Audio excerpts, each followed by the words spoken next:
Welcome to American Dream TV. My name is Chadwick Chochi, and I'm the founder of Chilton Chadwick Global Real Estate Concierge, an exclusive team within Better Homes and Gardens, Shore and Country Property. I could not be more excited to bring you today's episode from the great state of New York. Today, we're going to visit our friend and colleague, Heather Buckout, at a beautiful custom colonial in a luxury village in Valhalla, New York. But first, we have something really special. We're going to pay a visit to Petra Island, a private heart-shaped island in Mahopac, New York, with 2 Frank Lloyd Wright designed houses on it. I'm on the helipad now, but I can't wait for you to join us inside. Let's have a look.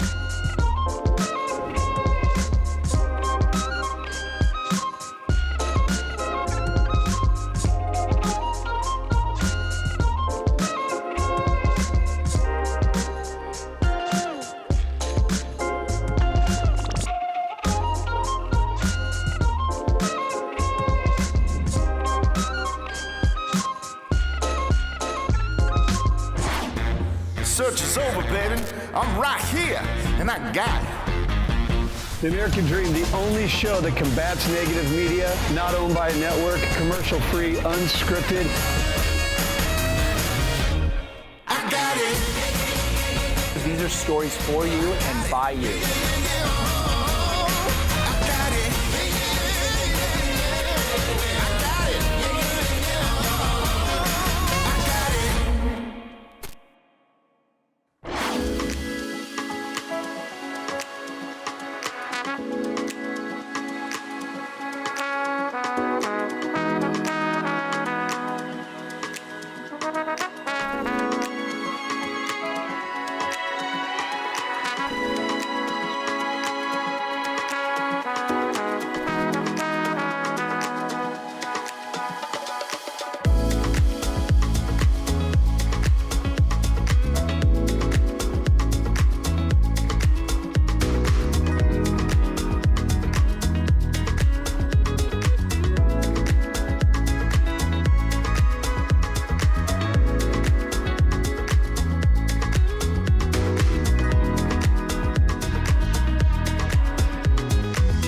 I can't wait to show you more of the Massaro House, but before we do that, let me tell you about the property as a whole. Petra Island is a private, heart-shaped island with 2 Frank Lloyd Wright designed houses on it. The first house, or the guest house, has 3 bedrooms, 1 bathroom, a kitchen, living room, and beautiful outdoor space. It's a wonderful house in and of itself. But in addition to that, we have the main house, the Massaro House, which has 4 bedrooms, 2.5 bathrooms, over 5,000 square feet of interior space, as well as over 5,000 square feet of exterior space. On top of that, it's only a 15-minute helicopter ride from Manhattan, where you can land on your own helipad on your roof.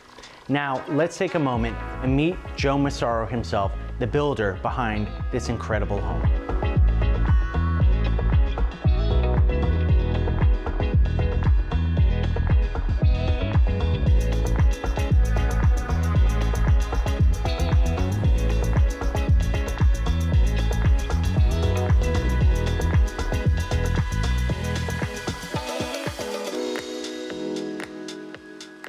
We're excited to be inside here at the Massaro House on Petra Island in Mahopac, New York, and I am with Mr. Massaro himself, Joe, who bought this island several years ago and then built this incredible Frank Lloyd Wright designed house. Joe, how are you today? Very good, thank you. Nice to see you again. Nice to see you again. Yeah. Yes. So one of my favorite stories that I've heard you tell is about the excavator that you had to bring over. Share that with us. So the excavator is the last piece, you know? We have everything over there. If the excavator goes in, we can't, you know, it's the last piece. So I'd be in jail for a few years. So If it fell into the lake, yeah, you mean, yeah. So we're starting to move the excavator. They have the guy sitting in the excavator, and they have a life jacket on him, and they have a guy on each side with a rope on him. In case the thing goes through, they can pull him off the excavator. And so I'm walking along with them, And I know the ice is stronger, or I think I know. Or maybe I was wrong in my calculation, And it's a long ride over there, with the excavator just moving along. Right. And as soon as I can see the island, we're coming up to the island, and as soon as we get close to the island, the excavator goes down, and the water splashes up, and everybody's panicking. But I know we were right. We only went down 6 inches. Right. Oh my And so God. the guy gets up there, and he's Polish, and he turns to Lydia, who's Polish, and he says something in Polish. And I said, "What did he say, Lydia?" She said, "He ain't bringing that friggin' thing back." I can't say I blame him, right? Yeah. So, I gave the building inspector a book that I wrote about building a house and about my life, and he called me up. He said, "I didn't know you took the excavator over the ice." And I said, "You think I was going to call you and tell you? There's no way I was going to tell you. Would have you let me?" He said, "Of course not." I says, "It's over there now, and it's still here. It's never going back." Better ask for forgiveness and permission, right? My wife hates that. I've been doing it all my life. Yeah. So there's 2 other things I want to address with you, Joe. So Frank Lloyd Wright designed the home, but he didn't have a chance to build the home. So you had to kind of piece together where Wright wanted things to be, right? Right. And you had to figure out literally where to site the house. How did you figure that out? Well, there's a few things. Everybody says you can't build a house because Frank Lloyd Wright's not alive. That's not true. He gave me such a detailed drawing, a floor plan, showing me, once he put a grid in, you notice on the floor there's a grid? That's how he built this house. He gets a clean piece of paper and he puts a grid on it. Then he starts designing the house, and he puts the walls on the grid, the windows on the grid, everything's on the grid. You don't need a ruler in the Frank Lloyd Wright house. You just need to know which grid that wall's on, and that's where you build the wall. So what do I need to do? I need to find the first line of the grid, okay? That's the key. Sure. On the drawings, he gave me the key. There's a notch in that rock, a big notch in the big rock that shows the first line of the grid. Once I got the first line of the grid, it's done. Because my plan was not to build another house. My plan was to build Frank Lloyd Wright's masterpiece, which this is. Which is exactly what I want to get into next, right? In multiple different texts, both Wright as well as a number of his proteges and such have been quoted as saying that this was his masterpiece. And Frank Lloyd Wright has many masterpieces, and certainly if you had to point to a singular one, most people would say it's Falling Water. Correct. But Wright would disagree with those people, wouldn't he? That's correct. In 2 instances. One is a book, which is The Mask of Frank Lloyd Wright. In that book, he's talking about when he's working in Guggenheim, he takes a ride up Sawmill River Parkway, and he goes to this location, the Brewer House, and Brewer House wants him to design one. And on that piece of property, there's 2 humps, and he says that I can build a beautiful house here. I can use the design I used for the Cerruti house. It will fit perfectly on these 2 humps. And when I finish this house, it will be more beautiful than my Falling Waters. And this house does not compare to this house. It's smaller, it doesn't have the skylights, it doesn't have anything.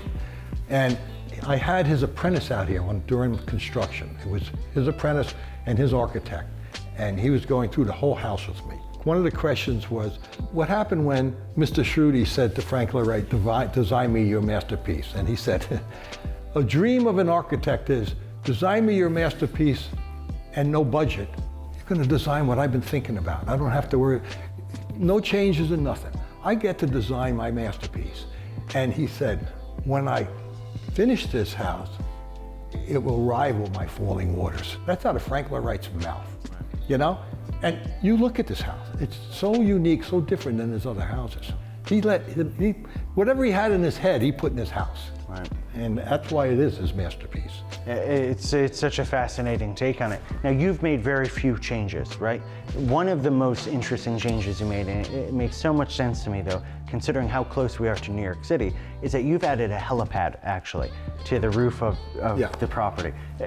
Tell us how that went. So I had to get a new structural engineer.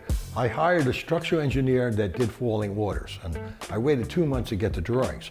And he gave me the preliminary drawings, and this guy was a member of my club. And I looked at him, I said, this is all wrong. He had the whole house framed in wood, the roof. I said, there's no way it's framed in wood. It's no way. It's got to be concrete. Oh, and he argued with me. I said, you know what? Don't do any more drawings. You're done. So I fired him, you know?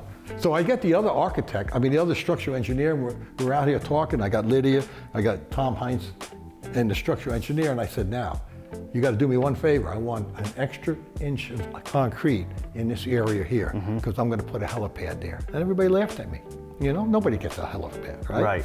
So they put the 1 inch in there. Now, I go to the town. I want to talk to them about a helipad. They won't talk to me about a helipad, you know. So Right, they don't know there's what no to do. regulations, No regulations. local So they don't know what to do. regulation, So I right. said to Tom, what are we going to do?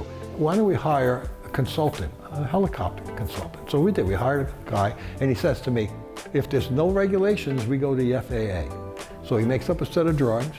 We submit it to the FAA. The guy comes out, he's a Marine sergeant. He used to fly helicopters, you know, or whatever he was. And he comes out and he looks where I want it. He says, no problem, signed off. Now I got an FAA permit, and it's got a number too, New York 94, and it's registered on every map of the... Well, and it's only about a 15-minute ride to Manhattan, Oh, right? yeah. So that's what I find fascinating about this property, is that you have not only a private heart-shaped island with 2 Frank Lloyd Wright designed houses on it, that gives you the ultimate in privacy and convenience, especially because of the helipad being only 15 minutes from Manhattan. Sure. So whether you're flying into Westchester Airport, into the private terminal, you can helicopter from there to here. Whether it's from Manhattan, you can helicopter from there to here. It's 15 minutes from everywhere with your own little helipad, which is fascinating, right? To come to this oasis and Frank Lloyd Wright's ultimate masterpiece, actually. And we landed 4 helicopters up here. Yeah. Yeah. Yeah. Yeah. So we and know they love it. They love the way it comes in. There's nothing in their way. up there. Right. It's an easy landing.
So Joe, tell us a little bit about the construction of the house. You use an incredible, it's steel, it's concrete. If there's ever a nuclear explosion, I'm calling you because this is where I want to be. Yeah, I'm not answering the phone. But you're right. Fair point. This house is built, it will be here for hundreds and hundreds of years. But the logistics of building this house is what really counts. I mean, we have to move everything from the mainland to here. Once we moved it across the ice, that was only the start. Everything else is moved over by pontoon boats. So whatever I touched here, I touched 5 times. If you want gravel, you got a 5-gallon bucket. Gravel is delivered to there. You put it in the bucket. You put it on the boat. You take it from the boat and put it to the dock. You take it from there, put it in a dump truck, bring it up there, dump it, and then pick it up again to make concrete. So your labor costs here are just tremendous. The logistics of getting everything to the job site on time is what's critical. You don't want material here that you're going to use next year, but you want the material so the flow of the job keeps going. If it wasn't for the internet, I don't know how I would have built it, because my skylights come from California. The only place I could find that had an oven big enough to do these. My chimney caps come from Chicago. My doors come from the Midwest. All the woodwork you see came from Connecticut, which was close. So that was the problem of getting everything here. Fascinating. And tell us though about the cantilever, right? So Falling Water had a cantilever, deck that famously fell down actually, right? Correct. And yet your cantilever deck is significantly larger than that. Yes, yes. How were you able to accomplish this construction? Okay, first of all, the cantilever is 2 foot thick.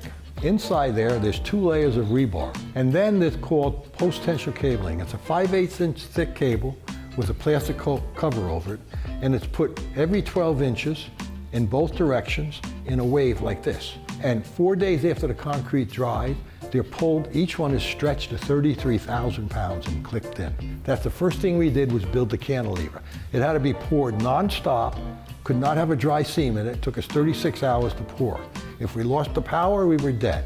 If we had problems, we did. If we had problems with the pump gets clogged, they're moving stuff with the wheelbarrows. We didn't stop all night long. That's how we built it.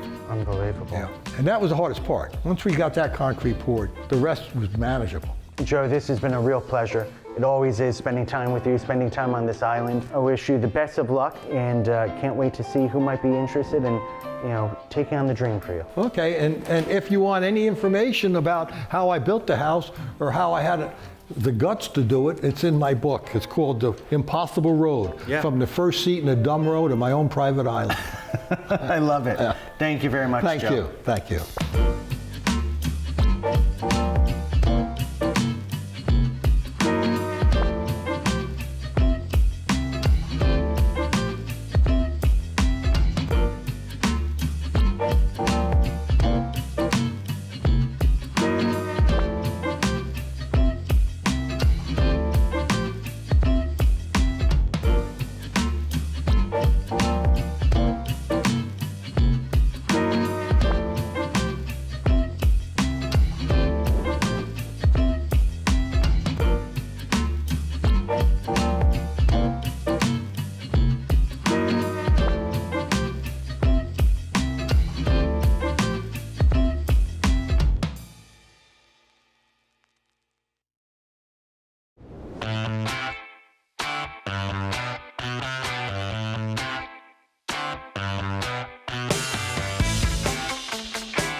Hi, I'm Heather Buckout, Vice President for Real Estate in Westchester County with Chilton Chadwick Global Real Estate Concierge.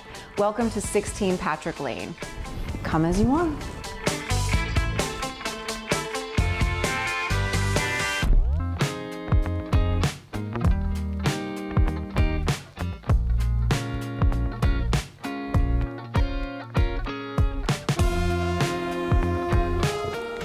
This incredible 4,000 square foot modern Colonial was custom built by my clients with the developer who completed construction in 2018. They spared absolutely no expense and designed the home to suit their modern lifestyle. This beautiful family room offers double height ceilings, a gas fireplace, and seamless, entertaining indoors and out.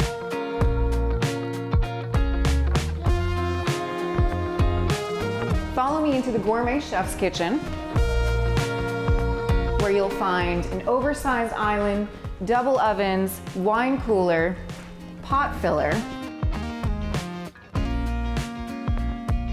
wolf range, and a beautiful farmhouse sink that overlooks the stunning views of the property.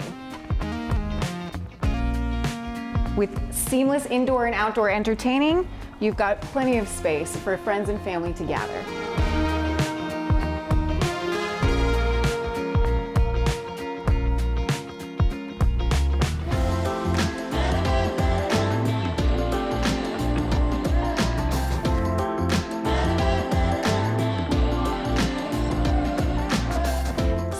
Patrick Lane is one of the premier lots in this beautiful luxury development in Valhalla.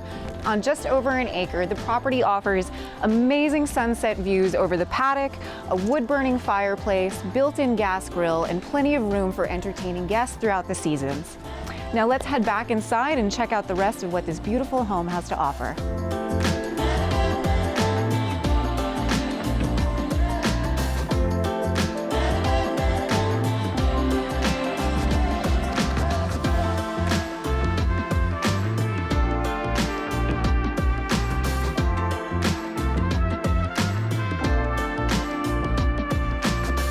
Primary suite in this amazing home offers 12-foot cove ceilings, and it's also hardwired for sound. You've got a beautiful seating area, plenty of space, and one of my favorite features, a hallway with four, that's right, 4 walk-in closets. Leading down the hall, we enter the primary ensuite bathroom with dual sinks, a rain and steam shower, vanity, as well as a soaking tub.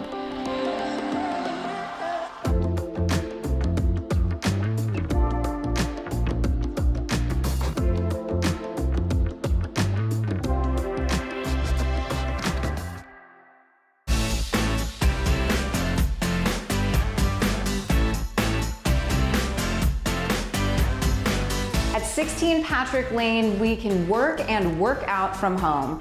In your very own fitness and yoga studio, you've got plenty of room for Zen, weightlifting, cycling, or treadmill. But I'm actually gonna head downstairs to the library and grab a drink.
Secret Bay, an acclaimed Relais and Chateau property voted as Travel + Leisure's world best resort in the Caribbean, has long been praised for its artful fusion of high design, local craftsmanship, and authentic guest experience, custom curated to personal preference. Now, the 6-star resort brings this unparalleled hospitality and global acclaim to the residences at Secret Bay. A limited Caribbean real estate opportunity featuring 42 architecturally stunning villas and villa estates within the gated confines of Secret Bay. Villas range from 1.5 to 4.5 million USD.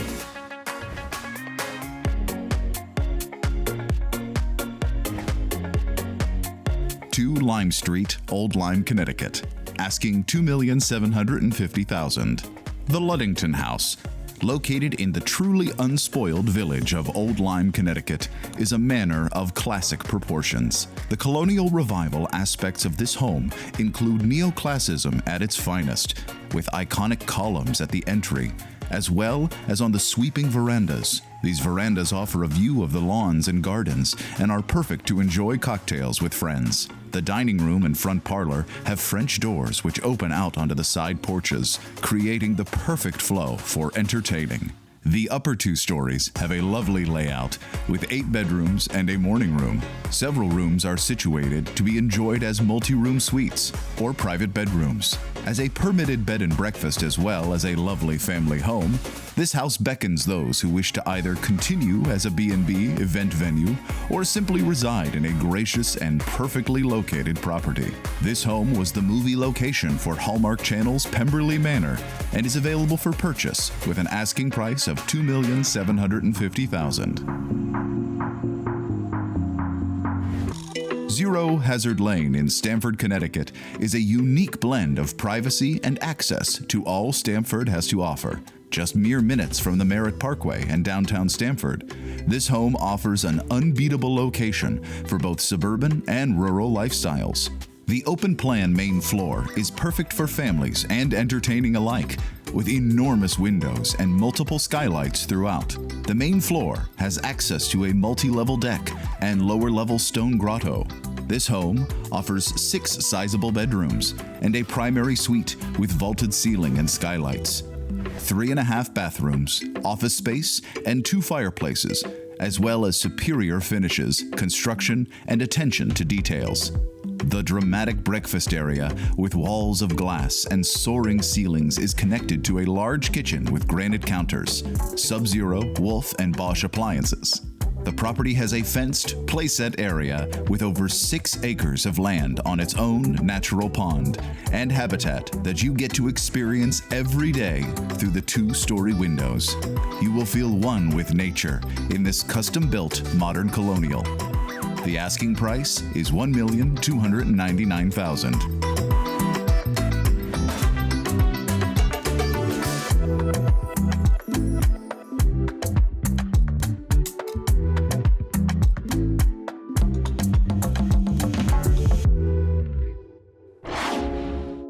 Hi, I'm Chadwick Chochi. Hi, I'm Lori Montezella. Let's go explore the Connecticut shoreline. High Hopes was founded in 1974. Our founder recognized the benefit that horses can bring to people with a wide variety of disabilities. But once I saw the house and I saw how grand and stately it was, and I could picture raising my family of 4 kids here. No matter what we're doing, we want someone to walk through the door and be intentional about how they experience the space. We want it to be accessible. We want you to feel comfortable coming, and if you haven't been to a fine dining or this is your first fine dining, we'll help you. We'll help you, and we're happy to have you.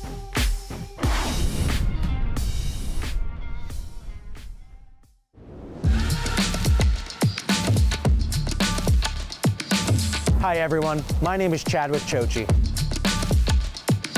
Here we are in lovely Fairfield County. We're continuing our tour. Honestly, You don't have to. everything is Right. here. You don't have to move. Right. The first restaurant that I opened in Manhattan in 1995. We can just sit here so relaxed and so comfortable in such a stately room. Post renovations, I would say up to $2,000 a month. It's surprising how active it is for a small community. You will not taste anything like what you taste here. Yep. I sometimes think that Greenwich chose us. So The American Dream is a show about lifestyles, culture, neighborhoods, but also real estate. We find the best real estate teams all across the country. Let's just talk quickly about the fact that this used to be a really seasonal community. Historically, this area was a ski town. So keeping in that 4-season community, I'm going to take you to one of my favorite spots.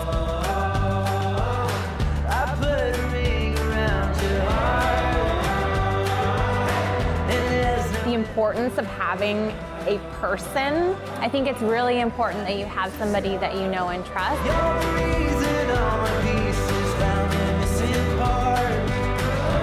Y'all come check it out. And so when you see that balance and that care and that spirit, people here are friendly. Thank you so much. Thank you, Tricia. That's all for today. In the meantime, cheers to your American Dream.